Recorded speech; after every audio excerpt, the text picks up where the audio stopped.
바울의 이야기가 시작되는 부분들을 오늘 함께 나누도록 하겠습니다.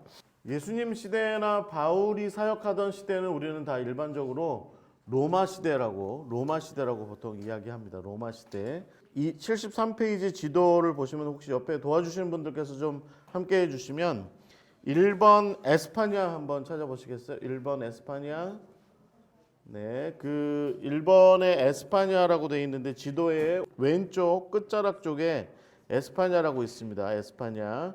선이 쭉 나와 있어요. 영토 선이 지금 스페인 땅으로 되어 있는 선을 한번 이렇게 만져보시면 지금 스페인 반도라고 보통 얘기하는 그 반도처럼 되어 있어요. 그 에스파냐에서 서쪽으로 더 나아가면 대서양이고 에스파냐 아래쪽이 지금 이제 지중해가 시작되는 부분이에요. 에스파냐에서 여러분 끝에서 조금 밑으로 내려오시면 아프리카 땅이 나와요. 에스파냐로 돌아오시면 여기부터가 로마 땅입니다.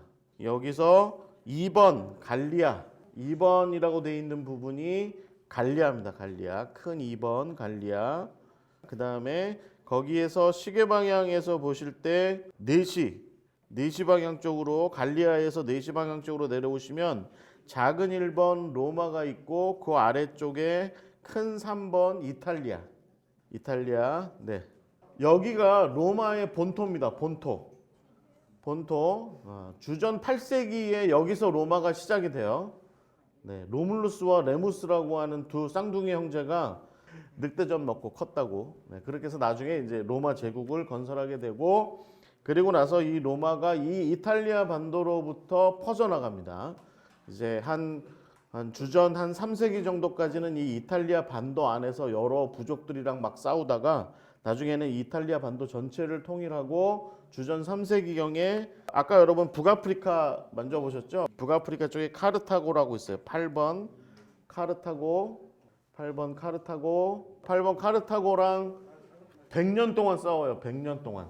3번 정도 싸워서 3번 로마가 다 이깁니다. 그리고 나서 지중해 전체를 로마가 차지합니다. 지금 로마 이탈리아 부분이랑 북아프리카 중간에 여러분 바다가 있어요. 바다. 이 바다가 지중해입니다. 그리고 나서 다시 이탈리아 3번, 큰 3번 이탈리아로 돌아오시면 큰 3번 이탈리아에서 이제 주전 한 2세기 정도까지 카르타고랑 싸워서 이 전체를 다 차지하고 그 다음에 어디로 가냐면 5번 마게도니아. 네, 마게도니아로 가서 이 5번 마게도니아 일대를 차지합니다. 정복합니다. 그리고 나서 어디로 가냐면 6번 다시 오른쪽으로 더 동쪽으로 더 이동을 하면 아시아. 지금 우리가 살고 있는 곳이 어디죠? 대한민국이 어디에 있어요? 네, 그러면 여기에 아시아에 우리나라가 있겠네요. 네, 저희가 이제 순례를 가면 권사님들이 항상 이렇게 물어보세요.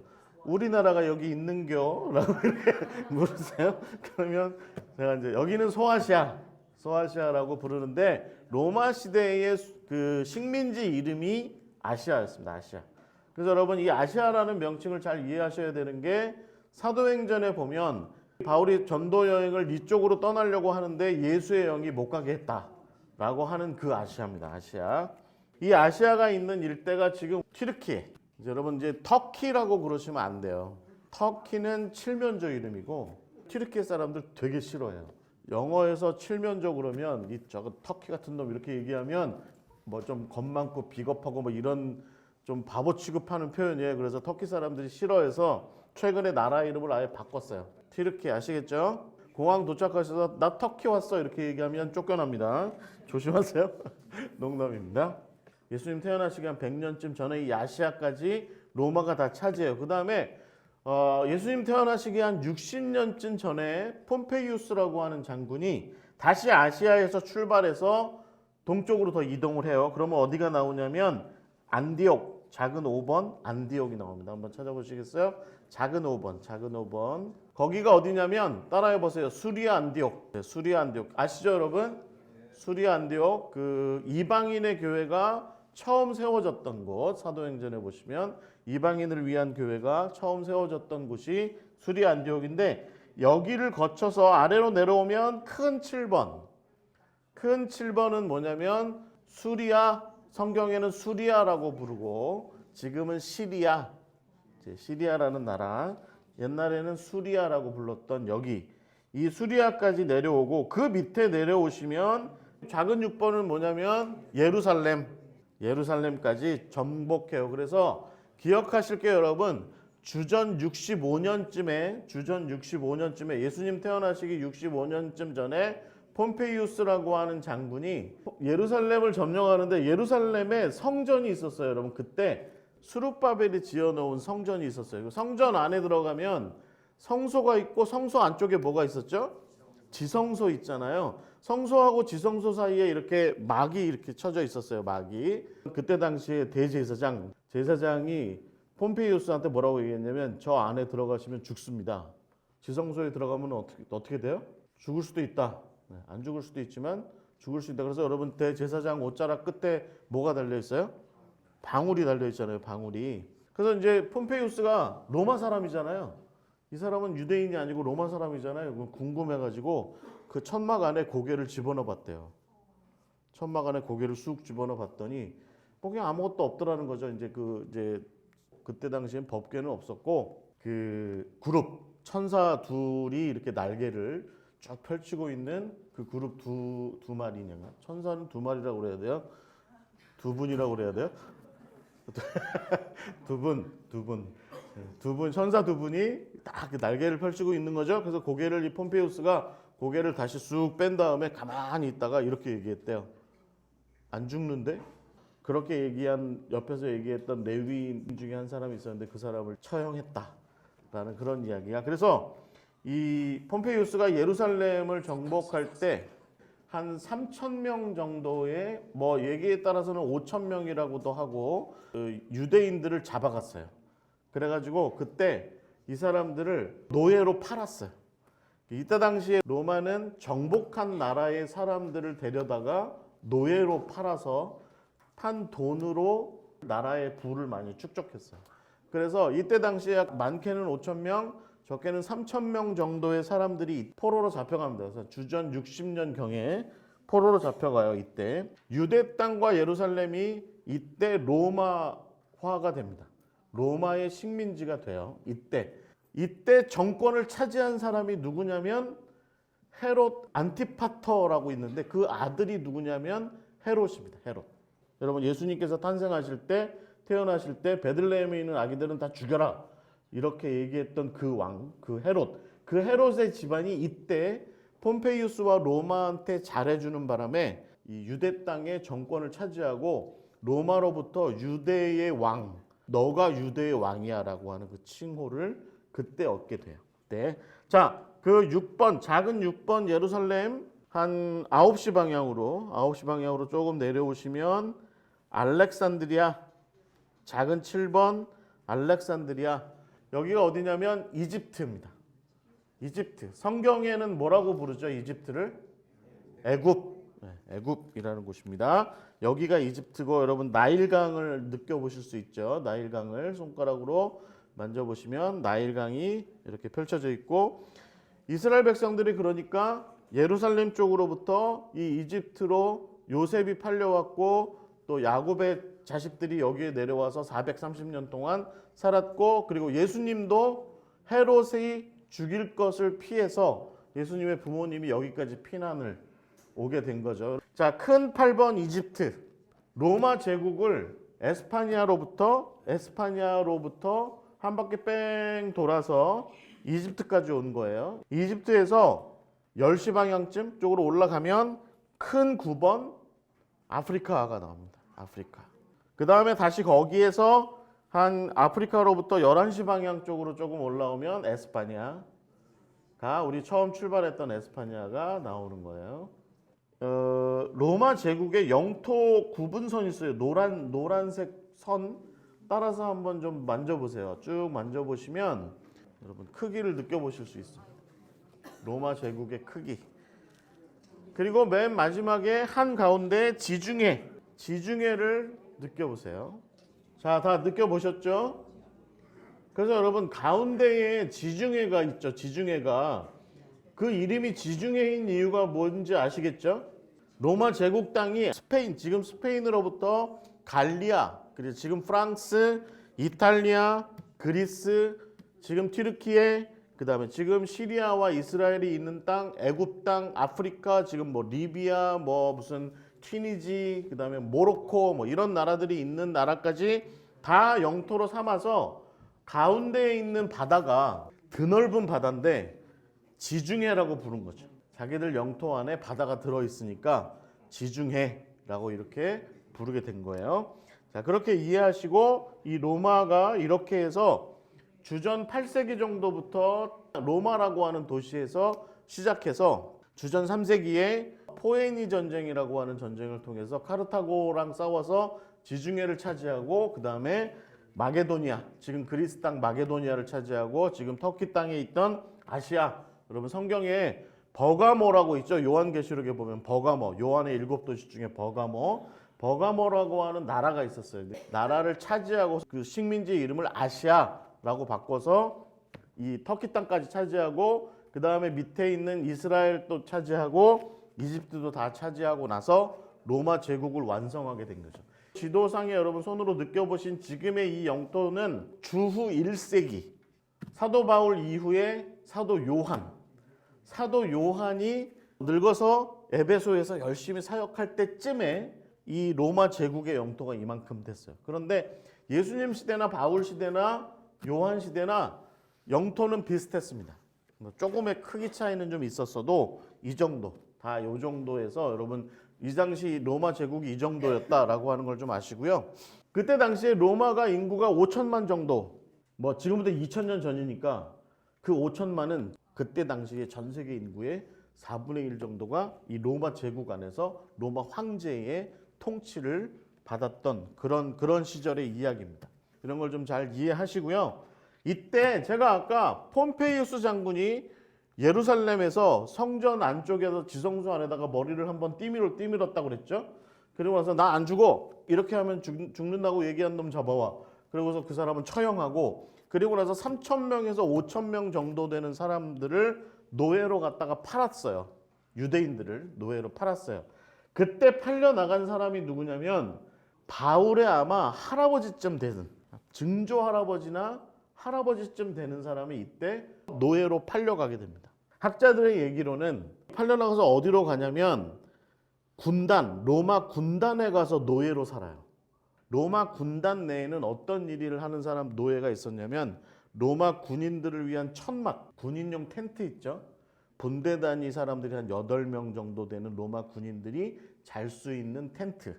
그렇게 해서 로마 군단이 한 10,000명쯤 됐으니까 텐트를 엄청나게 많이 만들었겠죠. 그런 일들을 전담하는 노예가 있었습니다. 로마 군인들의 텐트는 첫 번째가 뭐가 중요하냐면 방수, 비가 새지 않아야 돼요. 이 천 자체가, 천은 여러분 이렇게 젖으면 대충은 스며들어서 물이 새겠죠, 결국에는. 그런데 그때 당시에 천 중에 물이 새지 않는 천이 있었어요. 그 천을 뭘로 만드냐면 흑염소로 만듭니다. 근데 그 흑염소 털이, 질기기로 유명한 흑염소 털이 잘 나오던 곳이 어디냐면 길리기아입니다. 길리기아. 그 천 이름을 뭐라고 얘기했냐면 길리기움이라고 불렀어요. 군단장이 이 할아버지를 해방시켜줘요. 자유민이 되게 해요. 그 다음에 길리기아 땅에 가서 살도록 한 거예요. 그 길리기아 땅의 유명한 도시 이름이 뭐였어요? 다소입니다. 다소. 바울의 집안이 정착해서 살기 시작한 거죠. 뭘 하면서?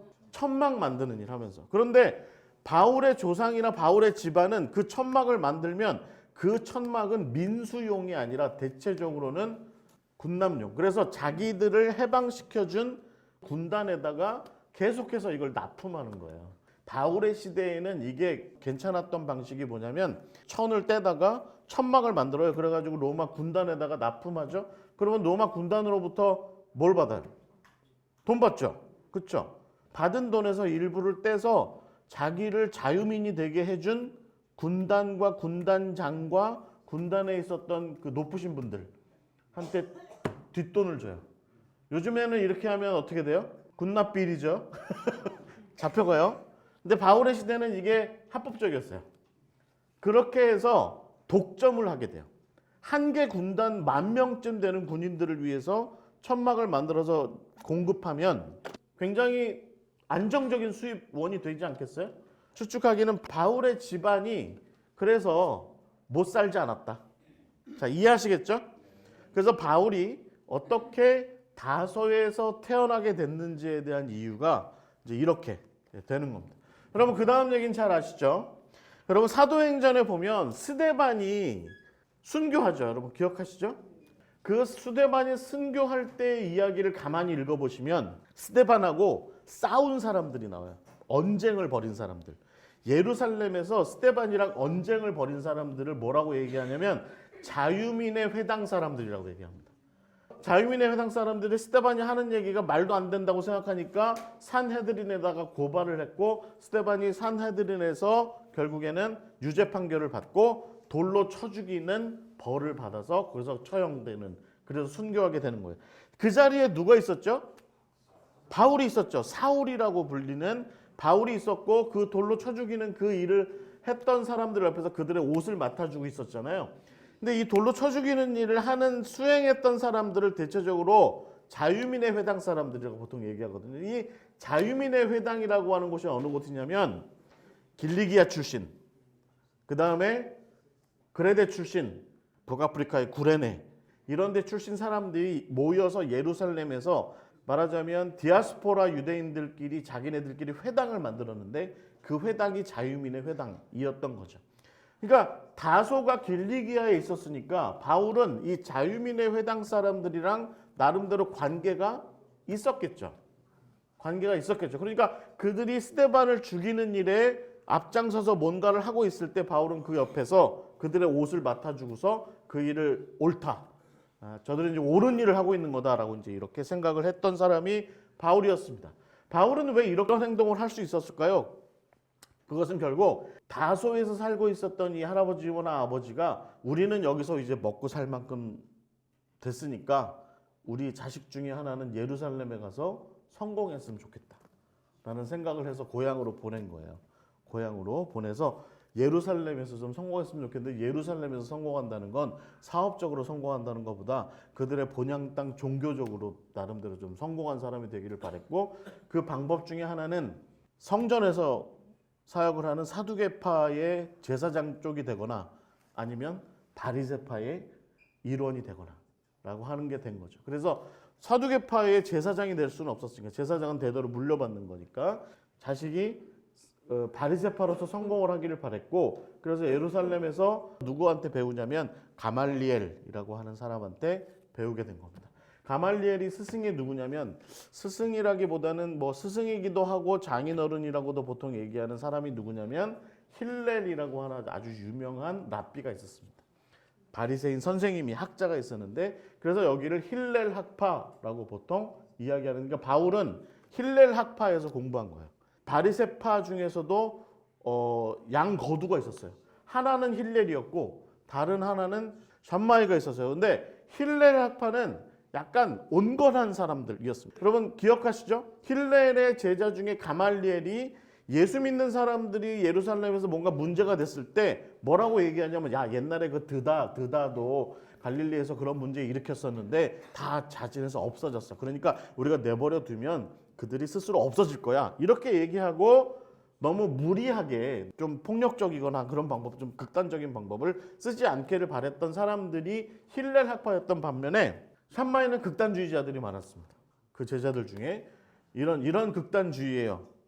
이거 얘기하시면 우리 사모님들 화나실 텐데 아침에 일어나서 마누라가 얼굴이 안 이쁘면 이혼해도 된다. 뭐 이런 게 다 있어. 이렇게 얘기할 수 있겠지만 샴마이 파들은 좀 그래요. 샴마이 파들은 좀 이런 극단주의적인 성경 해석이라든가 어떤 뭐 좀 그런 해석들이 많아요. 그래서 예루살렘 안에 하나님을 섬기고 하나님을 예배하고 하나님을 믿고 하는 일에 관해서 부정한 것들, 더러운 것들, 불결한 것들이 있으면 보지 못하겠다. 우리는 그런 것들을 다 예루살렘과 하나님의 거룩한 이 유대 땅으로부터 다 몰아내야 된다라는 생각을 가졌던 사람들이 샴마이파 쪽이라고 보통 그렇게 얘기합니다. 그러니까 바울은 사실은 자유민의 회당에 속해 있으면서 샴마이파 사람들에게도 나름대로 이제 좀 동경심을 가졌던 것 같아요. 자기는 힐렐 학파지만.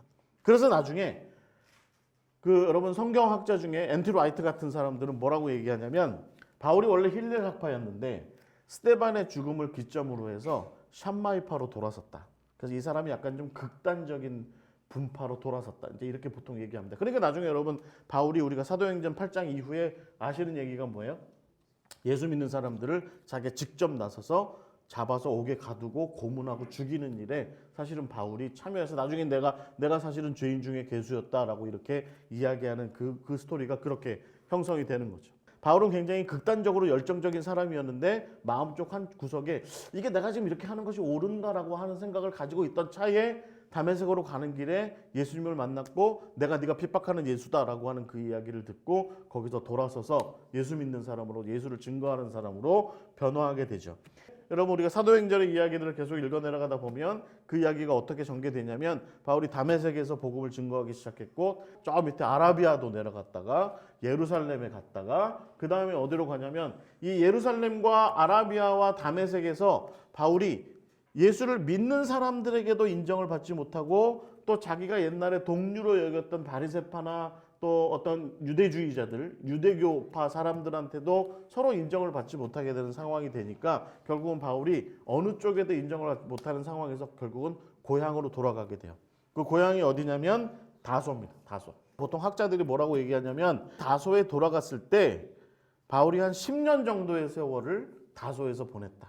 그래서 저는 이 다소에서의 바울의 이 10년을 굉장히 의미 있게 생각합니다. 왜냐하면 우리가 예수 믿고 바울 같은 사람들이 성경도 잘 알고 예수 믿고 뭔가 좀 예수에 대한 열정을 품고 뭔가를 좀 해보려고 했는데 10년의 세월을 다소에 가서 지내면서 아무것도 하지 못하는 상황을 겪게 된 거죠.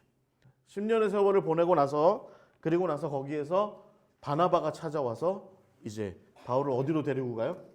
수리아 안디옥으로 데려가서 마침 그곳에서 이제 새롭게 시작한 헬라 사람들을 위한 교회, 그 교회에 가서 같이 사역하자. 그 바나바의 초청으로 그 수리아 안디옥에 가서 사역을 하게 되죠. 1년 만에 어떤 일이 일어나게 됩니까? 수리아 안디옥 사람들이 이 교회 사람들을 보고 그리스도인, 저들은 그리스도인들이다 라고 하는 오늘날까지도 우리가 불리는 그 이름을 바울의 사역의 결과로 나타나게 되었다라고 하는 것이죠. 보통 바울을요 예수님과 나이가 비슷하다라고 보통 얘기해요. 그러니까 정확하게 알 수는 없어요. 하지만 예수님과 보통 나이가 비슷하다라고 치면 그리고 최종적으로 바울이 복음을 전하기 시작한 게 주후 한 40년 이후라고 이야기를 하면 그러면 나이가 바울이 이미 40세쯤 넘어서서 첫 번째 전도 여행을 수리아 안디옥에서 출발하게 됩니다. 그래서 여러분 갖고 계신 지도책의 74페이지를 보시면 74페이지입니다. 74페이지가 바울의 첫 번째 전도 여행입니다. 수리아 안디옥에서 열심히 사역할 때 그들을 이방인을 위한 복음 전도자로 세울 테니 그 일을 좀 해라 라고 성령께서 이렇게 말씀하셔서 수리아 안디옥의 사람들이 교사로 사역하던 바울과 또 그의 동료였던 바나바를 세워서 보내게 되죠. 그래서 여러분 첫 번째 살펴볼 곳이 어디냐면 여러분 지도에 보시면 작은 1번 안디옥입니다. 안디옥. 네. 안디옥의 위치를 잘 보시면 안디옥 옆에 지중해가 있고요. 지중해. 예루살렘 맨 밑에 12번에 예루살렘으로부터 한번 옆에 분이 도와주시면 예루살렘으로부터 해안선을 따라서 쭉 이렇게 올라오시면 안디옥이 있어요.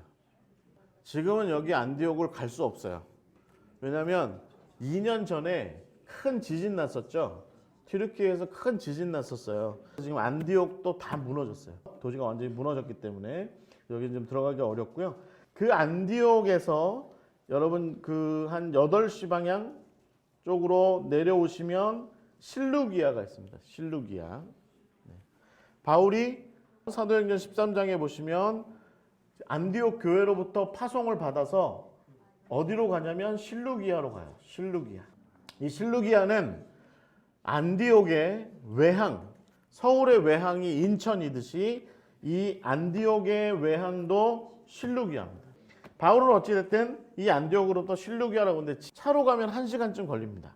아마 걸어가면 빨리 가도 하루, 이틀 정도 걸렸을 거라고 봐요. 바울이 바나바와 더불어서 여기 실루기아 갑니다. 여기 누가 동행했죠? 첫 번째 전도여행에 바울과 바나바 그 다음에 마가가 누구예요? 바나바의 조카. 예수님께서 십자가에 달리시던 날 밤에 최후의 만찬을 하셨던 곳이 어디라고요? 마가의 집 다락방. 그 마가의 집이었을까요? 제가 볼 땐 바나바의 집이었을 것 같아요. 바나바가 외삼촌이잖아요. 바나바가 외삼촌이고 아마 마가의 어머니가 바나바와 이제 형제 관계였는데 예루살렘에 집을 한 채 가지고 있었는데 이제 그 예수님께서 그 집을 좀 빌리신 거죠. 저녁에 만찬을 했고 이때 당시 예수님께서 최후의 만찬을 하실 때쯤에 마가의 나이는 많아봐야 한 10몇 살.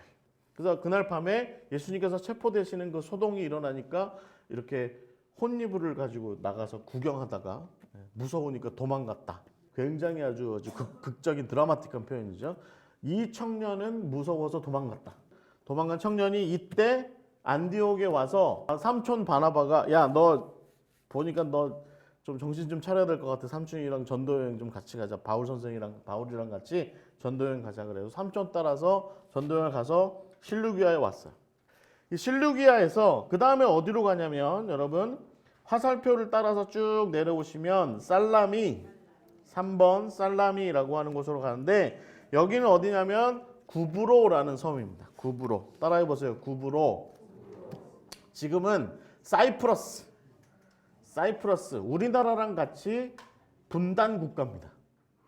분단 국가예요. 우리나라도 분단돼 있죠. 사이프러스도 분단돼 있어요. 그래서 터키 쪽에 가까운 사이프러스가 있고 그리스 쪽에 가까운 사이프러스가 있어서 가운데가 뚝하니 잘려 있습니다. 살라미 쪽은 터키 쪽, 튀르키예 쪽에 가까운 쪽인데 살라미로 가게 되죠. 살라미로. 근데 여러분 왜 구브로로 갔을까요? 우리는 쉬운 답이 있죠. 성령이 인도하셔서. 근데 그거는 이제 성경 공부하실 때 쓰시는 답이고 우리는 성경 지리를 지금 공부하는 거잖아요. 여러분 기억하실 게 뭐냐면 바나바의 출신지가 어디냐면 구브로입니다. 그러니까 우리가 이런 유추를 좀 해볼 수 있어요. 바울은 바나바랑 이 첫 번째 전도여행을 할 때 처음에는 바울이 주도권을 갖지 않았었어요. 대체적으로 학자들도 뭐라고 얘기하냐면 바나바가 나이가 좀 더 많았을 거다. 바울보다. 그래서 이 첫 번째 전도여행을 떠났을 때 바울은 아마도 옆에 이렇게 얘기했겠죠. 형님 어디로 가요? 바나바가 나도 잘 몰라. 여러분 성경에 안 나와 있죠? 제가 이렇게 얘기해도 괜찮을 것 같아요. 모르겠네. 실루기아를 일단 가보자. 거기가 이제 항구니까 배가 있겠지. 도착했어요. 실루기아에 도착했는데 다시 바울이 물어요. 형 어디로 가요? 바나바가 그때 대답했을 것 같아요. 우리 고향이 구브로인데 내가 아는 곳이 구브로야. 그러니까 거기를 좀 같이 가보자. 라고 얘기해서 구브로로 간 것 같습니다.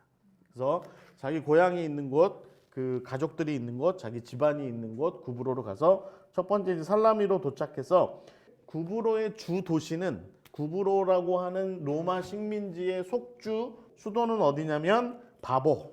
저는 어렸을 때 성경 공부할 때 항상 이 구절을 읽을 때마다 웃었어요. 바보가 있어요 도시 이름이. 그래서 바보에 갔더니 거기서 누구를 만나요? 총독 서기오 바울을 만나요. 이제 원래는 이제 엘루마라고 하는 그 마술사 서기오 바울 옆에서 많이 이제 서기오 바울에게 영향을 많이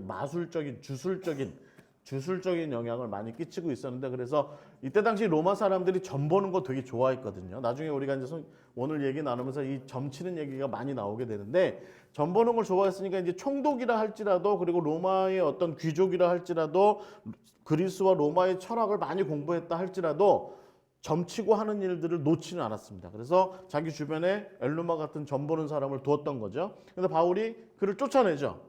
그러고 나서 서기오 바울이 자기가 옆에다 늘 뒀던 엘루마보다 더 뭔가 좀 영적인 능력이 세 보이는 이 바울 일행에게 나름대로 호감을 갖게 됩니다. 성경에는 자세하게 그렇게 나와 있지는 않지만 기독교 역사에서는 동방 정교회 쪽 사람들은 이때 서기오 바울이 예수를 믿게 됐다. 라고 이제 보통 이야기를 합니다. 성경에는 그렇게 나오진 않지만 중요한 건 뭐냐면 이 서기오 바울이라는 사람이 역사적으로도 기록이 있어요. 이 사람에 대한 기록이 있어요. 이 사람의 원래 이름이 뭐냐면 루시우스 세르기우스 파울루스입니다. 엄청 길죠? 근데 보통 로마 사람들은 지금도 미국 사람들, 서양 사람들 가만히 보면 이름이 3개인 경우가 많아요. 맨 앞에 것은 진짜 이름이죠. 자기 본명, 자기 이름은 받은 기분 네임. 루시우스. 세르기우스는 뭐냐면 자기 집안 이름. 집안 이름. 우리로 치면 성 말고 중간 돌림자 있죠. 그러니까 이때 이 사람들도 세르기우스가 집안 이름이에요. 그 다음에 파울루스는 성, 씨족 성이에요. 근데 문제는 뭐냐면 이 사람이 총독으로 있으면서 바울에게 나름대로 호감이 있었어요. 이 사람이 호감이. 그래서 가만히 얘기를 들어보니까 바울이 구브로를 떠나서 그 다음 행선지가 정해지지 않은 것 같아요. 그래서 바나바한테 뭐라고 얘기하냐면 우리 집안 사람들이 사는 곳이 있어요. 세르기우스, 서기오 사람들이 사는 곳이 있는데 가보실라고? 라고 물으니까 바나바가 그나마도 뭐 여행지가 정해지지 않아서 어디로 가야 될까 고민했는데 좀 어디십니까? 라고 물으니까 이 서기오 바울이 뭐라고 얘기했냐면 성경에는 안 나옵니다, 여러분. 제가 성경에 나오는 걸 얘기하는 거 아니에요. 비시디아 안디옥이 우리 집안이 사는 곳입니다. 그러니까 여러분 실제로 비시디아 안디옥에 가면 세르기우스라고 되어 있는 비문이 되게 많아요. 많은 사람들이 뭐라고 얘기했냐면 이 서기오 바울의 집안이 출신지가 비시디아 안디옥이었을 거다라고 이렇게 이야기를 하는 겁니다. 이 서기오 바울이 이 이때는 사울이라고 불렸던 사람한테 바나바와 사울한테 배를 내줘요. 그래서 어디로 가냐면 버가로 가요. 왜 버가로 가냐면 사실은 민간인의 배를 탔으면 아탈리아로 가는 게 맞습니다. 왜냐하면 아탈리아는 민간의 항구고 버가는 행정용 군사용 항구였어요. 그러니까 이건 민간인이 갈 수 없는 곳이었습니다. 이해하시겠죠? 그러니까 우리가 추측을 어떻게 하냐면 바울의 첫 번째 전도 여행의 루트는 어떻게 되냐면 바보에서 배를 타고 버가로 갔다고 나와요. 실제로 지금도요. 버가에 가시면 페르게라고 불리는 버가에 가시면 바다와 면한 항구는 없습니다. 뭐가 있냐면 강으로 타고 들어온 강 연안에 하구쯤에 있는 항구가 있어요.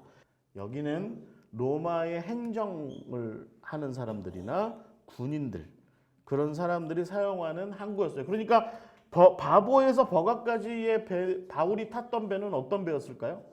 아마도 행정적인 뭔가 절차를 처리하는 군함이었거나 뭐 그런 배였을 거예요. 그래서 그 배를 타고 버가에 가요. 그래서 버가에 도착하면 바울이 누구랑 헤어져? 마가랑 헤어지죠. 마가랑. 뭐 바울이 마음에 안 들었어요. 바울이 싸가지가 없어요. 뭐 바울이 무슨 뭐 성격이 안 좋았어요. 많은 말씀들을 하시는데 뭐 정확한 답은 없죠. 성경에 그렇게 나와 있지는 않아요. 근데 우리가 추측할 수 있는 건 뭐냐면 마가가 유대교적인 바리새파의 원리주의에 좀 많이 치중했던 젊은이였을 거다라는 추측은 해요. 바울도 알고 있었겠죠. 바울이 바리새파였으니까 알고 있었겠죠. 근데 그랬던 바울이 유대교로부터 점점 멀어져서 이방인 쪽으로 자꾸 가까이 다가가니까 젊은 마가 입장에서는 그게 버거웠을 거라고 봐요. 못 받아들인 거죠. 자꾸 이방인에게 다가가는 그 삼촌과 자꾸 이방인에게 다가가서 자꾸 이방인한테 뭘 하려고 하는 바울의 행태를 못 받아들여서 아마 더 이상 여기서 나아가지 못하고 여기서 고향 자기 집으로 돌아갔을 거다라고 보통 이야기를 합니다. 어찌됐든 이제 여기서 마가는 돌아가고 이 버가에서 바울이 어디로 가냐면 아까 제가 말씀드린 대로 우리가 추측하듯이 7번 비시디아 안디옥 안쪽까지 이동을 하게 돼요. 안쪽까지. 여러분 이게 보시면 화살표 여러분 혹시 손가락으로 느끼실지 모르겠는데 화살표가 왼쪽으로 휘어 있습니다. 이게 왜 왼쪽으로 휘어 있냐면 여러분 따라해 보십시오. 비아 세바스테라고 하는 그때 당시에 로마 길이 이렇게 만들어져 있었습니다. 버가에서 비시디아 안디옥까지 사실은 수직으로 위로 바로 12시 방향으로 올라가면 비시디아 안디옥이 있어요. 많은 성경 지도책이 이런 식으로 수직으로 돼 있어요. 그냥 바로 위로 올라갔을 거라고. 그런데 그거는 여기 지리를 모르시는 분의 얘기예요. 실제로 여기를 다녀보시면 그 수직으로 가는 길이 험합니다. 이때 당시에 로마가 아직 로마 제국이 해결하지 못한 문제가 하나 있었는데 그게 뭐냐면 호모 나데시안이라고 불리는 산적대가 여기 있었어요. 산적대가. 그러니까 바울이 만약에 버가에서 바나바랑 둘이서 그냥 이 수직으로 관통하는 그 타우루스라고 하는 엄청난 막 해발 3,000m 다 되는 굉장히 높은 산이 있었어요. 높은 산이. 이 높은 산맥을 치고 바로 넘어갔으면 중간에 호모 나데시안들을 만나서 많이 뺏겼을 수 있죠. 죽었을 수도 있고. 그러니까 바울이 그걸 알았겠죠. 그러니까 자기 손에는 지금 서기오 바울이 써준 편지가 있다고요. 구브로의 총독이고 로마의 유력자이고 원로원, 로마의 원로원인 이 사람, 이 서기오 바울에게 추천 편지가 있다고요. 지금 이제 비시디아 안디옥 가서 서기오 바울 집안 사람들한테 보여주고 좀 호의를 얻을 그 편지가 있다고요, 자기한테. 그러니까 이 편지만 있으면 이 로마 사람들이 주로 다녔던 비아 세바스테 길, 약간 우회를 좀 하지만 로마의 길, 지금도 남아있어요. 지금도 로마 길이 남아있습니다. 이 로마 길을 따라서 안전하게 여행할 수 있었겠죠. 바울은 스스로가 로마 시민권자이기도 했고, 그리고 서기오 바울의 편지도 있고 하니까 안전한 비아 세바스테를 따라서 가면 안전하게 갈 수 있겠죠. 그래서 여러분, 이거 제가 이렇게 말하는 게 제가 막 말하는 것 같지만 실제로 미국의 어느 신학교에서 어떤 교수님이 조사를 했습니다. 여기에 지형과 이 지리적인 여러 여건들을 실제로 실측을 하고 다 조사를 해서 직선으로 타고 갔을 때의 시간과 이렇게 돌아갔을 때의 시간이 얼마나 차이 나는지를 봤대요. 참 그런 것도 연구하시는 분이 계세요. 했더니 하루 차이는 하루. 그만큼 로마 사람들이 길을 이렇게 우회해서 가는 도로를 만든 이유가 있었겠죠. 그래서 이렇게 해서 돌아서 도착한 곳이 7번 비시디아 안디옥입니다. 비시디아 안디옥. 여러분, 이 비시디아 안디옥은 어떤 도시였냐면 퇴역한 로마 군인들이 세운 도시였습니다. 로마 황제 아우구스투스가 로마에서 내전이 있었거든요. 내전이 있었을 때 아우구스투스파와 또 무슨 뭐 안토니우스 편 뭐 이렇게 막 편이 갈려서 군단들이 막 한 50개쯤 만들어졌어요. 그래가지고 서로 한 개 군단에 10,000명씩 치면 전체 50개 군단이면 몇 명쯤 돼요, 군인이? 50만 명쯤 되잖아요. 50만 명이나 되는 사람들이 아우구스투스 편, 그러니까 옥타비아누스 편과 그 다음에 안토니우스와 클레오파트라 편 들어가지고 서로 막 싸웠다고요. 근데 그 전쟁이 옥타비아누스가 그 전쟁을 이겼어요. 그래가지고 로마의 평화의 시대가 찾아왔어. 그리고 나서 생각해보니까 아우구스투스가 가만히 보니까 50만 명은 군인이 너무 많은 거예요. 유지하기도 힘들고. 그래서 반으로 줄여요. 절반으로. 군단을 25개를 해체합니다. 나머지 25개만 남겨놔요. 그래서 해체할 때 어떻게 했냐면 해체하고 퇴역하는 군인들이 있잖아요. 그 사람들이 원래 다 본토 이탈리아 출신인데 이 사람들을 본토로 돌아오지 못하게 하고 그 사람들한테 돈을 많이 줘가지고 너네들이 원래 머물던 군단 기지가 있었던 거기에서 살아 라고 했어요. 그래가지고 이 비시디아 안디옥 일대에도 1대 군단이 있었는데 그 군단을 다 해체하고 10,000명이나 되는 사람들을 그 일대에 살게 합니다. 그 사람들이 만든 도시가 비시디아 안디옥이에요. 비시디아 안디옥. 그러니까 이 사람들은 머리끝부터 발끝까지 난 로마야 라는 생각을 가지고 있었던 사람들입니다. 나는 로마야. 내가 로마야. 나는 로마 시민권자로서 내가 로마의 군인으로서 수십 년을 열심히 일했고 나는 로마에게 충성을 다하는 사람이고 나는 뼛속까지 로마 사람이야 라고 하는 생각을 가진 사람들이 이 비시디아 안디옥에 살았는데 이때 여기에 유대인들이 많이 들어오게 됩니다. 유대인들이 많이 들어와서 여기에 회당이 만들어져요. 회당이. 그래서 바울이 여기 비시디아 안디옥에 도착해서 서기오 바울한테 편지를 받았으니까 세르기우스 집안 사람들하고 만났겠죠. 그래서 뭐 숙소라든가 뭐 기타 여러 가지 문제를 잘 해결했을 것 같아요. 그리고 나서 이 사람이 찾아간 곳이 어디냐면 회당이죠. 회당. 회당에 가서 거기서 복음을 전하는데 사도행전은 이 부분을 굉장히 중요하게 다룹니다.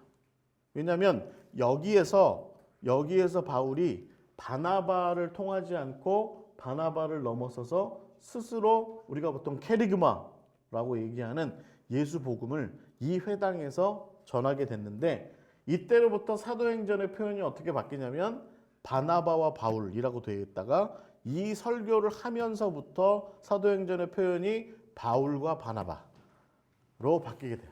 바울과 바나바. 그래서 여기서 복음을 전하다가 한 2주 복음을 전하고 나니까 거기 유대 사람들이 저희 설교가 좀 이상하거든. 뭐 말하는 게 좀 이상하니까 그러니까 이제 책 잡고 또 문제 삼고 막 이렇게 하니까 바울이 거기서 견디지를 못하고 비시디 안디옥에서 어떻게 하냐면 신발에 먼지를 떨어버리고 비시디 안디옥을 떠납니다. 떠나서 어디로 가냐면 8번 이고니온으로 가죠. 거기서도 열심히 복음을 전했는데 지금 이고니온은 튀르키예의 코냐라고 부르는 도시입니다. 코냐라고 부르는 도시인데 여기에 가서 복음을 전했는데 비시디 안디옥 쪽에서 넘어온 유대인들이 또 와서 회방을 하니까 바울이 거기서 떠나요. 그래서 어디로 가냐면 9번 루스드라로 가게 됩니다. 루스드라. 여러분 이 루스드라에 가시면 어떤 일이 있죠? 바울이 여기서 거의 죽을 뻔하죠. 두들겨 맞죠. 그래서 성 바깥에 내쳐지게 되는 일들이 이 루스드라에서 있게 되죠. 그 이유가 뭐예요? 루스드라에서 걷지 못하는 사람이 있었어요. 그래서 그 사람을 고쳐줘요. 그랬더니 루스드라 사람들이 제우스 신과 헤르메스 신이 우리한테 왔다 라고 생각하고 바울과 바나바를 신처럼 모셔요. 그러니까 바울과 바나바 중에 말을 잘하는 게 바울이니까 그리스 신 중에 헤르메스 신과 제우스 신 중에 말을 잘하는 건 헤르메스 신이니까 바울한테 저 사람이 헤르메스 신이고 그 다음에 이쪽 옆에 있는 바나바는 아마 제우스 신인가 보다 라고 이렇게 얘기를 하고 이 루스드라에 가시면 이 루스드라에 옛날에 제우스 신전이 있었대요. 지금은 그 터만 남아있고 우리가 터를 찾을 수가 없어요. 그런데 신전에 데려가서 바울과 바나바를 신처럼 이렇게 제사를 드리려고 하죠. 근데 바울이 그때 뭐라고 얘기합니까? 나는 여러분과 같은 성정의 사람입니다. 라고 이렇게 그때 이야기를 하죠. 그럼 사실은 이제 이때 루스드라 사람들이 이렇게 한 이유가 뭐냐면 바울과 바나바가 방문하기 한참 전에 그들의 도시에 신화가 있었어요. 무슨 신화가 있었냐면 자기들이 살던 도시에 제우스 신과 헤르메스 신이 방문을 했었다는 거예요. 근데 그때 이 두 신이 좀 남루한 차림으로 이 루스드라를 방문했다는 거예요. 근데 이때 루스드라 사람들이 제우스 신과 헤르메스 신을 알아보지 못하고 그 두 남자를 박대했대요. 요즘 교회도 우리 이런 설교 잘 하죠? 예수님께서 문 밖에 앉아 계셔서 왜 밖에 앉아 계시냐고 그러니까 쫓겨났다고. 그런 얘기를 하는 것처럼 루스드라 사람들도 비슷한 설화가 있었던 거예요. 그런데 그때 성경에 나오는 사람과 이름이 똑같은 노인이 하나 있었어요. 빌레몬. 이 빌레몬은 우리가 성경에 아는 그 빌레몬서의 빌레몬은 아닙니다. 그 빌레몬이 자기 부인하고 같이 그 두 신 제우스와 헤르메스 신을 자기 집에 모셔갑니다. 그래가지고 잘 대접을 해줘요. 그래가지고 그때 제우스 신과 헤르메스 신이 굉장히 화가 나 있었어요. 우리를 이렇게 박대하다니 이 루스드라를 멸망시켜 버려야 되겠다. 뭐 이제 이런 생각을 하고 있었는데 그 빌레몬이 잘 대접을 해주고 잘 이렇게 해주니까 이 제우스 신과 헤르메스 신이 화를 풀고 돌아갔다 하는 얘기가 루스드라에 전해져요. 그래서 루스드라 사람들은 항상 웬 낯선 남자 둘이 그리고 또 옷차림이 좀 이렇게 좀 추레해 보이는 낯선 남자 둘이 방문하면 극진하게 대접하는 그런 관습이 이 루스드라에 있었던 거죠. 근데 바울이 마침 걷지 못하는 사람도 고쳐줬잖아요. 그러니까 이게 정말 제우스 신과 헤르메스 신인가 보다 라고 생각을 한 거죠. 근데 바울이 그때 뭐라고 했다고요? 이 사람들아, 나는 너희와 같은 성정을 가진 사람이다. 이렇게 얘기를 합니다. 제가 몇 주 전에 어느 교회에 가서 설교한 적이 있었는데 그때 제가 뭐라고 얘기했냐면 내가 바울이었으면 그래 내가 제우스 신이다. 그래 내가 헤르메스 신이다. 이렇게 얘기했을 것 같다고. 왜냐하면 전도 잘 되잖아요. 사람들이 나를 일단 신격화하고 나를 좀 신으로 모셔주니까 그러면 뭔가 좀 내가 좀 신적인 위치까지 올라가면 그 다음에 무슨 말을 해도 좀 먹혔을 것 같은데 바울은 그렇게 하지 않은 거죠. 나는 그런 신이 아니다. 바울은 정직하고 바른 사람이었던 거예요. 나는 그런 신이 아니다. 나는 제우스 신이 아니고 나는 헤르메스 신이 아니다. 더더군다나 나는 그런 신들을 섬기는 것을 여러분들한테 전하기 위해서 온 사람이 아니다. 나는 하나님과 예수 그리스도를 전하기 위해서 여기 온 사람이다. 그 덕분에 어떻게 됩니까, 바울이? 두들겨 맞습니다. 그리고 도시 밖에 내쳐지게 되죠. 그래서 거기에서 나와서 10번 더베로 갑니다. 더베. 10번 더베. 더베에 가서 또 복음을 전하죠. 그래서 여러분 이 이고니온과 루스드라와 더베 8번, 9번, 10번 있죠. 이 지역을 뭐라고 불렀냐면 따라해 보세요. 루가오니아. 루가오니아라고 불렀습니다. 이 일대는 로마식의 지명 이름으로는 갈라디아. 갈라디아라고 불렸지만 이 동네 사람들은 여기를 뭐라고 불렀냐면 루가오니아 사람. 루가오니아. 그래서 정확한 명칭의 유래는 잘 몰라요. 루카 사람들의 땅 뭐 이런 뜻인데 루카 사람들이 어떤 사람들인지는 잘 모릅니다. 그래서 루가오니아라고 이렇게 불리는 그곳에서 복음을 전하게 되죠. 한 가지 흥미로운 건 뭐냐면 여러분 이 더베 10번 더베 찾아보셨어요? 손가락이 거기 계신가요? 거기에서 3시 방향으로 이동하시면 11번이 나와요. 11번이 어디냐면 어디죠? 다소입니다. 다소. 더베랑 다소랑 어떻게 멀어 보이세요? 손가락으로도 금방 가죠? 실제로 지도상으로도 보시면 더베까지 왔으니까 그냥 여기에서 타우루스 산맥만 넘어가면 길도 잘 돼 있어요. 여기 길리기아 관문이라고 길도 잘 닦여져 있습니다. 그래서 요 길을 탁 길리기아 관문만 넘어가면 다소가 나와요. 다소에 누가 있어요? 엄마 아버지 계시잖아요. 고향밥 먹을 수 있다고요. 바울 입장에서. 그죠? 그리고 노잣돈 떨어졌으면 또 아버지한테 돈 좀 달라고 그렇게 할 수도 있고. 근데 여러분 사도행전을 가만히 1차 전도여행을 가만히 읽어보시면 더베에서 다소로 가지 않습니다. 저 같은 사람들의 성마른 사람들의 성격으로는 빨리 수리아 안디옥으로 돌아가려면 더베에서 다소로 갔다가 거기에서 수리아 안디옥으로 가면 그냥 한 바퀴 뺑 돈 거잖아요. 그러니까 빨리 그냥 돌아갈 수 있다고요. 수리아 안디옥으로. 그렇죠? 11번 다소에서 1번 안디옥으로 바로 옆에 있어요. 지금도 차로 한 3시간. 그러니까 뭐 걸음으로 치면 한 뭐 3, 4일 정도면 다소에서 안디옥까지 금방 간다고요. 그러니까 더베에서 다소로 안디옥으로 넘어갔으면 그냥 편안하게 1차 전도여행이 끝나는데 우리가 1차 전도여행에서 바울의 특이한 행동을 하나 보게 되는데 그게 뭐냐면 더베로부터 다시 돌아가는 겁니다. 루스드라로. 루스드라는 어떤 곳이에요? 맞고 쫓겨난 곳이잖아요. 그 다음에 이고니온은 어떤 곳이에요? 거기도 쫓겨나듯이 도망쳤던 곳이에요. 그 다음에 거기서 다시 돌아가요. 비시디아 안디옥으로. 비시디아 안디옥은 어떤 곳이에요? 신발에 먼지를 떨어버렸던 곳이라고요. 그런데 이 모든 곳을 다 돌아가면서 사도행전의 표현에 의하면 뭐라고 돼 있냐면 형제들과 장로들을 굳건하게 했다. 제가 항상 얘기하는 게 뭐냐면 좀 우리가 실현당하고 좌절하고 절망한 곳은 안 가려고 하죠. 거기는 안 가보려고 해요. 그죠? 저도 초등학교 때 동네 형들한테 끌려가서 맞았던 골목이 있는데 한동안 그 골목은 안 다녔어요. 나이 들어서도 그 골목은 가고 싶지 않더라고요. 그때 기억이 나가지고 아주 그냥 서럽게 맞았거든요. 안 가고 싶죠. 그 골목은 안 가고 싶어요. 그런데 바울은 지금 어떻게 하는 거냐면 더베에서 다소로 안디옥으로 빠른 길이 있는데 그냥 빨리 가면 되는데 다시 더베에서 루스드라로, 루스드라에서 이고니온으로, 이고니온에서 비시디 안디옥으로, 그 다음에 거기에서 버가로 돌아가지 않고 어디로 가요? 비시디 안디옥 7번까지 와보세요. 거기에서 돌아가는 화살표를 따라서 쭉 오시면 5번 아탈리아, 아탈리아로 돌아가게 됩니다. 아탈리아. 이 아탈리아. 그래서 제가 아까 여러분 기억하셔야 되는 게 4번 바보에서 배를 타고 간 곳은 어디예요? 버가입니다. 버가. 6번 버가. 그래서 거기에서 비시디아 안디옥으로 넘어가는데 돌아올 때는 비시디아 안디옥에서 버가로 가지 않고 어디로 가요? 아탈리아로 가요. 왜 그랬을까요? 이제 서기오 바울의 편지가 의미가 없어진 거죠. 사용할 수 없게 된 거죠. 그러니까 버가 쪽으로 가면 거기는 뭔가 좀 자기 뒷배를 봐주는 사람에 의해서 그렇게 갈 수 있었는데 버가에 가면 다시 군용선이나 행정선을 타고 어딘가로 가야 돼요.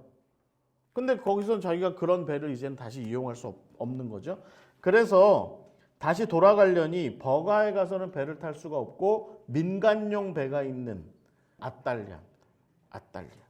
아탈리아로 돌아가서 거기에 가서 배를 타고 실루기아를 통해서 수리아 안디옥으로 다시 돌아갔다. 바울의 첫 번째 전도 여행의 경로입니다.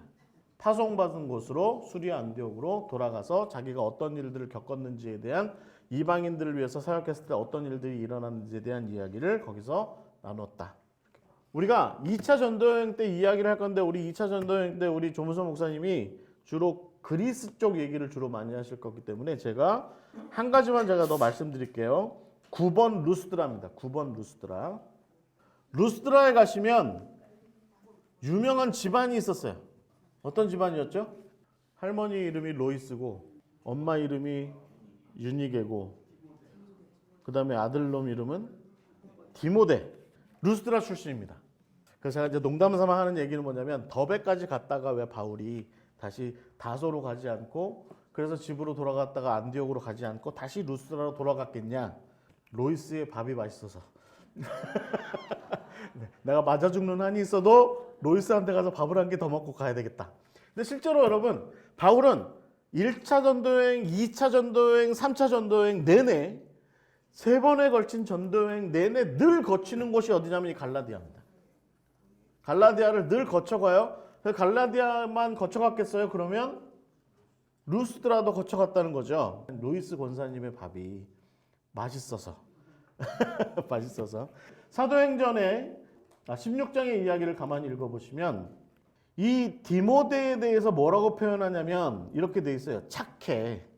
아주 착한 청년이야. 그래서 주변 사람들한테 착하다고 인정받는 친구야. 그런데 아버지가 헬라 사람이야. 그러니까 엄마는 유대인이고 아버지는 헬라 사람이에요. 이런 약간 좀 우리로 치면 다문화 가정. 유대인의 법에 여러분 지금도 유대인들은요. 너가 유대인이다 라고 하는 규칙이 뭐냐면 아버지가 유대인이어서는 유대인이 안 됩니다. 엄마가 유대인이어야 유대인입니다. 신기하죠? 네, 아버지만 유대인이어서는 그러려면 절차를 밟아야 돼요. 유대교로 절차를 밟아야 돼요. 근데 핏줄 자체가 유대인이고자 한다면 엄마가 유대인이어야 돼요. 그러니까 디모데의 신분은 어떻게 되는 거예요 지금? 아버지가 헬라인이지만 할머니와 어머니가 유대인이니까 유대인이 맞아요. 그죠? 근데 신기한 건 여러분 사도행전 10장 가만히 읽어보시면 분명히 유대인인데 할례를 못 받았어요. 그러니까 이게 뭘 얘기하겠어요? 이게 디아스포라 유대인들이 유대 땅이 아닌 예루살렘이 아닌 곳에서 살아가는 삶의 단면을 잘 보여주는 겁니다. 이방인들이랑 결혼하는 케이스가 굉장히 많았고요.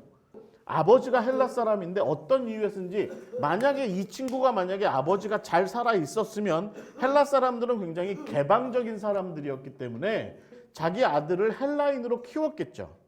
잘 키웠을 거예요. 그래서 당시에 이고니온을 비롯한 갈라디아 일대에는 헬라 사람들이 많이 와서 살고 있었기 때문에 그 헬라인들의 공동체에 입문을 시켜줬겠죠. 사회적인 입문을. 보통은 사회적인 입문을 누가 시켜줘요? 아버지가 시켜줘요? 엄마가 시켜줘요?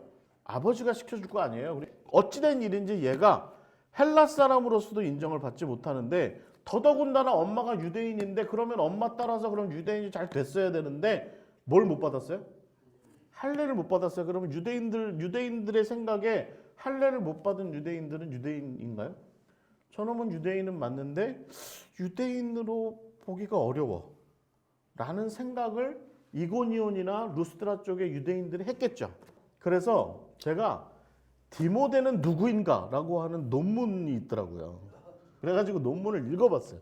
찾아봤더니 그 논문 정말 재밌게 돼 있더라고요. 그래서 그 예수님 시대 바울 시대에 유대인의 신분, 뭐 유대인의 여러 가지 조건들, 뭐 이런 것들에 대한 사회학적인 연구를, 역사적인 연구를 쭉 했는데 결론에 뭐라고 써 있냐면, 여러분 이 맘제르라는 표현 아세요? 정확하게 번역하면 뭐라고 되냐면 따라해 보세요. 후레자식. 안 따라하시네. 후레자식입니다. 애비 없이 큰 놈. 논문 결론이 뭐냐면 난 그 논문 보고 굉장히 웃었잖아요. 왜냐면 디모데는 후레자식이다요. 그럼 우리가 사도행전 16장을 가만히 읽어보면 루스드라에 청년 하나가 살고 있는데 이놈이 착해. 착한데 사회적인 신분은 뭔가가 문제가 있었던 거죠. 스스로 해결할 수 없었어요. 로이스와 유니게도 해결할 수 없었어요. 왜냐하면 여자들이니까 유대 공동체 내에 뭔가 좀 아버지나 혹은 아버지 같은 대부 역할을 해줄 수 있는 어떤 사람이 이 디모데의 문제를 해결해 줬어야 되는데 엄마 입장에서는 안 되는. 그러다가 저러다가 이 로이스와 유니게가 바울을 아마도 1차 전도여행 때 만났던 것 같아요. 그리고 예수 믿는 공동체 안에 루스드라의 이고니온에 있었던 예수 믿는 공동체 안에 들어갔겠죠. 그리고 바울이 두 번째 전도여행 때 이번에는 다소로부터 안디옥으로부터 다소를 거쳐서 길리게 관문을 거쳐서 더베를 거쳐 루스드라로 온 거죠. 그랬더니 1차 전도여행 때는 요만한 놈이었는데 2차 전도여행 때쯤 되니까 컸네. 디모데가 컸어요.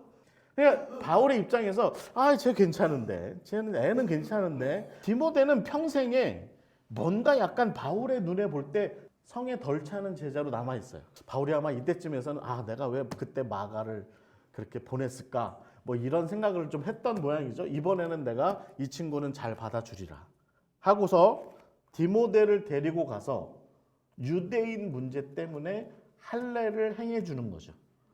바울이 어떤 사람이에요? 바울은 바리새파 학자잖아요. 옷차림도 아마 1, 2차 전도여행쯤까지는 제가 볼 때는 바울이 바리새인의 학자다운 풍모가 좀 풍기는 그런 옷차림을 좀 했을 거라고 저는 생각합니다. 그래서 그런 옷차림을 하고 다녔던 사람이었기 때문에 루스드라나 이고니온 쪽에 유대인 공동체에게 가서 내가 이 친구의 대부 역할을 좀 할 테니 이 친구 할례를 행합시다. 좀 늦었는데 할례를 좀 행합시다. 해가지고 할례를 해준 거죠. 그리고 나서 그 친구를 데리고 두 번째 전도여행 이후에 평생에 나중에 여러분 디모데후서 읽어보시면 바울이 마지막 감옥에 갇혀서 이제 참수당할 일을 앞두고 있는 상황에 디모데한테 편지하잖아요. 그거 뭐라고 편지해요? 내 겉옷이랑 책 좀 가지고 빨리 와라. 정말 이게 뭐 보통 사이가 아닌 거죠. 너는 나한테 빨리 와라. 라고 이야기하는 관계에 그 사람이 됐던 그 이야기의 시작점이 바로 여기 루스드라. 여기 루스드라에서 바울이 그 이야기를 디모데를 데리고 두 번째 전도 여행을 떠났던 이야기. 그 이야기가 있는 곳이 바로 이 루스드라입니다. 여러분 사도행전은요. 바울이 어떤 의도에서 뭘 했는지에 대한 관심이 별로 없어요. 그냥 주의 말씀이 흥왕해지는 것이 관심이 있는 책이지 바울이 뭐 여기서 두들겨 맞았네, 바울이 여기서 순교했네 이런 얘기는 별로 관심이 없는 책이 사도행전의 얘기예요. 그런데 어찌됐든 바울이 비시대 안디옥으로 갔다는 거죠. 그러니까 우리는 바보에서 서기오 바울과 만났던 바울이 그 다음 행보를 아마 그렇게 이어잡았겠지 않겠느냐라고 하는 추측을 하면 우리가 비시대 안디옥까지의 여행 잘 이해할 수 있을 것 같고, 그럼에도 불구하고 바울이 그 다음에 더베까지 갔다가 다시 비시대 안디옥을 거쳐서 아탈리아 쪽으로 내려왔던 이야기, 그 의미는 바울의 의지였다. 목회적인 의지가 있었다. 자기가 두들겨 맞고 쫓겨나고 도망치고 먼지를 떨었던 곳이지만 그곳에 내가 사랑하는 내 형제들이, 내 성도들이 있으니 나는 그곳으로 다시 돌아가야 돼 라고 했던 것이 바로 우리가 사도행전 14장까지의 이 전반적인 이야기, 함께 이야기할 수 있을 것 같습니다.